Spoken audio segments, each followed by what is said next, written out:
История Национальной библиотеки берет свое начало в 1925 году. Тогда штат состоял всего из 2 человек – заведующего и 1 сотрудника.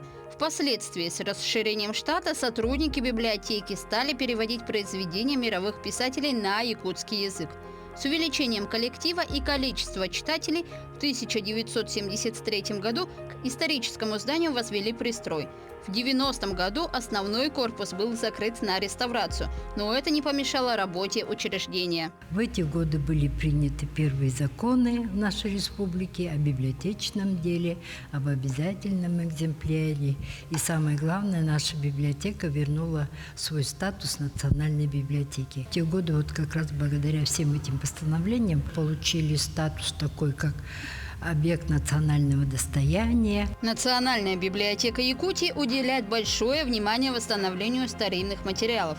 Среди отделов реставрационная мастерская, где сотрудники кропотливо работают над тем, чтобы дать второе дыхание книгам, газетам и плакатам прошлого. Редкие экземпляры хранятся в книгах-хранилище и скрыты от посторонних глаз, но их цифровую версию читатели могут увидеть на сайте библиотеки. Перед отправкой материалов на сайт все публикации проходят проверку. Мы занимаемся управлением и формированием электронной библиотекой. Получается, мы все время следим, чтобы наш контент попадал в рамки Гражданского кодекса, часть 4. Все, что представлено на сайте, это наша работа. Отдел управления цифровыми ресурсами. Так что мы все контролируем там. Каждый библиотекарь должен знать Гражданский кодекс, часть 4. Поэтому чуть-чуть, можно сказать, у нас есть такие знания. На сегодняшний день численность коллектива библиотеки увеличилась до более чем 200 сотрудников, а книжный фонд составляет почти 2 миллиона экземпляров.